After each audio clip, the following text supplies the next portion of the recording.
आज के सत्संग में आप सभी भाई बहनों का बहुत बहुत स्वागत है।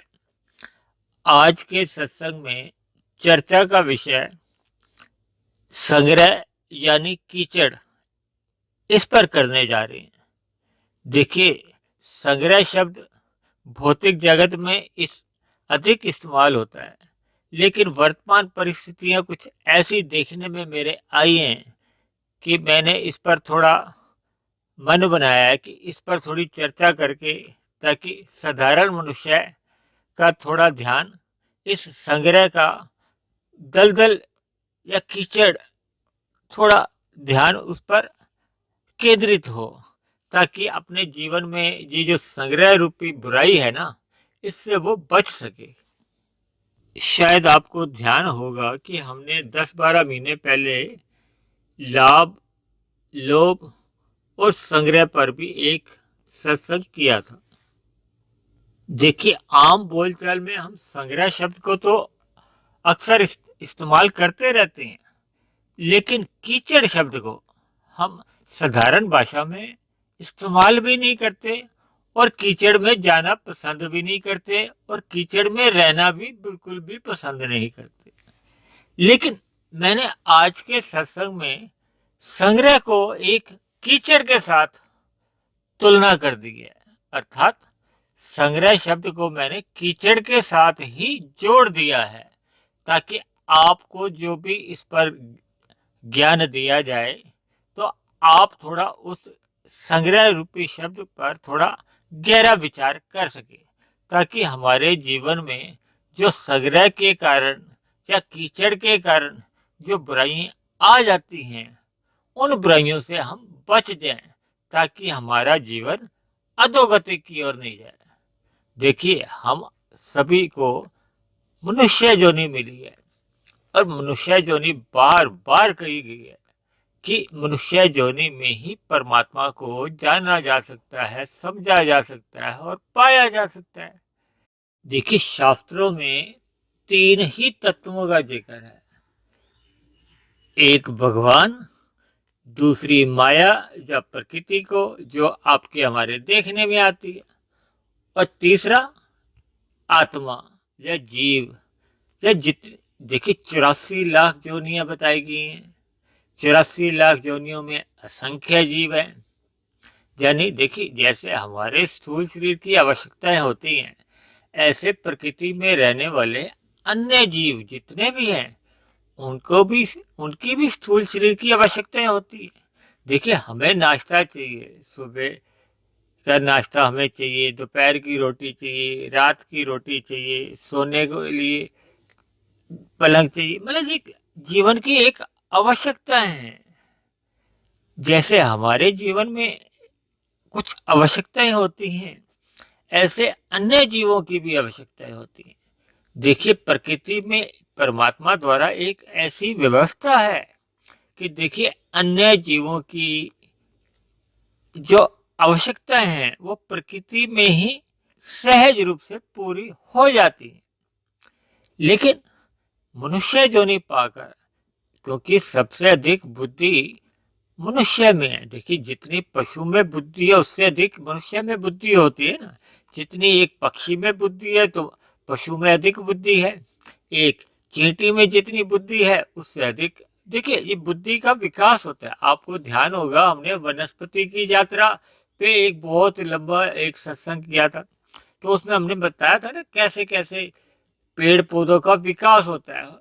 देखिए, प्रकृति अपने आप ही पेड़ पौधों का विकास करते करते कीड़े मकोड़े, कीट पतंगे, पक्षी, पशु, फिर इंसान जोनी मिलती है।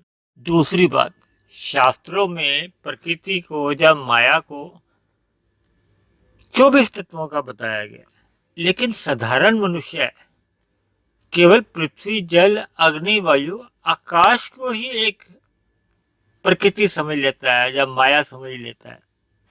और आज हम इस पर तो कोई विशेष चर्चा नहीं कर रहे। देखिए, पृथ्वी सबसे स्थूल तत्व है जो हमारे आपके देखने में आता है।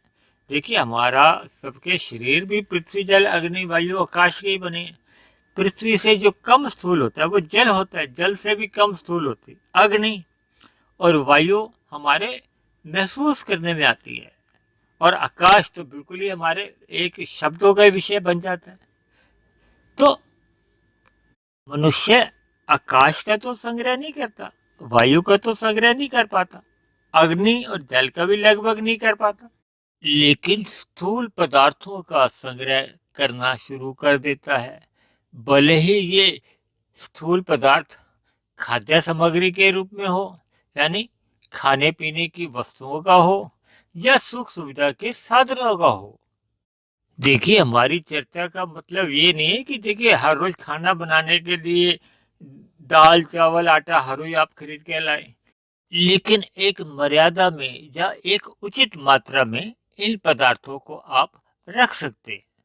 हालांकि प्रकृति में एक ऐसी व्यवस्था है कि अलग अलग पदार्थ अधिक समय तक रखने से वो खराब हो जाते हैं। जबकि कपड़ों के मामले में देखो, आज कलयुग में लोगों का ऐसा विचार होता जा रहा है कि एक दो जोड़ी नहीं, 10 जोड़े, 50 जोड़े, 100 जोड़े लोग अलमारियों में सजा कर रखते हैं। अब तो पिछले कुछ वर्षों से ऐसा भी देखा गया है कि लोगों ने जूते चप्पल भी 8-10 जोड़े रखने शुरू कर दिए। ऐसे ही समाज में कई जगह आपको मकानों का भी संग्रह देखने को मिल जाएगा। देखिए, कपड़े जूते तो आप अपने रहने वाले मकान में रख सकते हो, लेकिन मकान के अंदर मकान तो नहीं रखा जा सकता ना। ऐसे बहुत बड़ी संख्या में आपको मकान मिलेंगे जिन पर ताले लगे हुए हैं, अर्थात उनके अंदर रहने वाला कोई मनुष्य नहीं है। देखिए, इन सभी प्रकार की संग्रह वृत्ति के पीछे धन का संग्रह का योगदान रहता है। इन सभी उदाहरणों से आप संग्रह शब्द को सही मायने में आप समझ सकते हैं। देखिए, जो पदार्थ या साधन आपके स्वयं के भी प्रयोग में नहीं आ रही, स्वयं के भी उपयोग में नहीं आ रही, और अन्य जीवों के उपयोग में भी नहीं आ रही, तो ऐसे सभी संग्रहित पदार्थ कहो, साधन कहो, अपने आप में ही नष्ट हो रहे हैं। देखिए, एक उदाहरण से मैं इसको आपको समझाने जा रहा हूँ। देखिए, आपने ब्याह शादी में कहीं भी आपने प्लेट में जितना भी खाने को डाल दिया, अब आप उसको खा लेते हैं तो ठीक, नहीं खा लेते और छोड़ देते हो तो देखिए, ऐसा सभी अन्न या ऐसे सभी संग्रहित पदार्थ आपके ही खाते से कम कर दिए जाते हैं। जबकि दूसरी ओर अक्सर ऐसा देखा गया है कि इन पदार्थों का संग्रह करने में हमारी रजोगुनी क्रियाएं कम होती हैं, तमोगुनी क्रियाएं अधिक होती हैं। तो तमोगुनी क्रियाएं अपने आप में एक अलग से पाप गिना जाता है। इसीलिए मैंने विभिन्न उदाहरणों से संग्रह शब्द को समझाने की कोशिश की है। यह दूसरे शब्दों में मैंने संग्रह को इसीलिए कीचड़ शब्द से जोड़कर आप सभी भाई बहनों को आगाह किया है कि देखिए, संग्रह रूपी कीचड़ में एक बार घुसने से वो एक ऐसी दलदल है जिससे हमारा मिला हुआ मनुष्य योनि का जन्म नष्ट हो जाता है। देखिए, जब हम संग्रह रूपी यात्रा पर निकल जाते हैं ना, तो हमारा सत्संग छूट जाता है। देखिए, मनुष्य योनि हमें परमात्मा को पाने के लिए मिली है। परमात्मा है विशुद्ध सतोगुणी। जब हम सत्संग ही नहीं करते तो फिर हम सतोगुण में भी नहीं आ पाते, फिर हम रजोगुण या तमोगुण गतिविधियों में ही हमारा जीवन लिप्त रहता है। दूसरे शब्दों में आप ऐसे भी समझ सकते हो। देखिए, जैसे कोई बच्चा कीचड़ में जाता तो हम उसको रोकते हैं ना, भाई कपड़े खराब हो जाएंगे, कीचड़ में मत जाओ। तो इसी तरह देखिए, ये संग्रह रूपी भी एक कीचड़ है जिसमें हमारे कपड़े ही नहीं, हमारा जीवन ही खराब हो जाता है। अर्थात मरने के बाद संग्रह रूपी कीचड़ में रहने वाले लोगों की अधिकतर अधोगति होने की संभावनाएं बढ़ जाती है। भावनाएं इसलिए बढ़ जाती हैं क्योंकि रजोगुण का पड़ोसी तमोगुणी है, ये दोनों गुण पास पास हैं। अक्सर हमने अपनी चर्चाओं में इसका जिक्र किया है। हालांकि देखिए, रजोगुण अपने आप में कोई पाप नहीं है।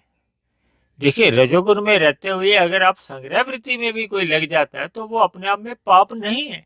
लेकिन अक्सर ऐसा होता है कि रजोगुण में रहते रहते तमोगुण की क्रियाएं हमसे कब हो जाती हैं, यानी कब हम तमोगुणी कर्म कर बैठते हैं, हमें स्वयं को भी पता नहीं चलता। इसलिए मेरी आप सभी भाई बहनों से बहुत बहुत विनती है कि जीवन में सत्संग करते रहिए, जीवन में सत्संग करते रहिए, ताकि निरंतर सत्संग करते रहने से आपकी यात्रा सतोगुण में आगे बढ़ती जाती है। बढ़ती कहाँ है, ताकि विशुद्ध सतोगुण की ओर आध्यात्मिक यात्रा आगे की आगे चलती रहती है, ताकि हम तमोगुण के प्रभाव से या रजोगुण के प्रभाव से हम बच। देखिए, जितना हम इन गुणों से दूर होते जाते हैं तो हम तमोगुणी बनने की हमारी संभावनाएं समाप्त हो जाती हैं। देखिए, जब रजोगुण में हम कम रहते हैं, देखिए रजोगुण में ये संग्रह वृत्ति कब आरंभ होती है, जब हमारा सत्वगुण छूटता है। यदि हम सत्वगुण ही अपना नहीं छोड़ते, यानी कि जीवन में अपना सत्संग करना अपना स्वभाव बनाए रखते हैं, तो फिर हम ये संग्रह रूपी बुराइयों से, यानी कि कीचड़ में जाने से हम बच जाते हैं, अर्थात हमारी अधोगति होने से हम बच जाते हैं। इसके साथ ही आज की चर्चा को, आज के सत्संग को हम यहीं विश्राम देते हैं। आप किसी भाई बहन का कोई प्रश्न हो, कोई बात समझ में नहीं आई हो, तो आप दिए गए टेलीफोन नंबर्स पर आप अपनी बात रख सकते हैं। दूसरी बात, मेरे किसी उदाहरण द्वारा या कोई बात द्वारा किसी भाई बहन को कोई दुख हुआ हो या कोई बात बुरी लगी हो तो मैं उसके लिए क्षमा भी चाहता हूँ।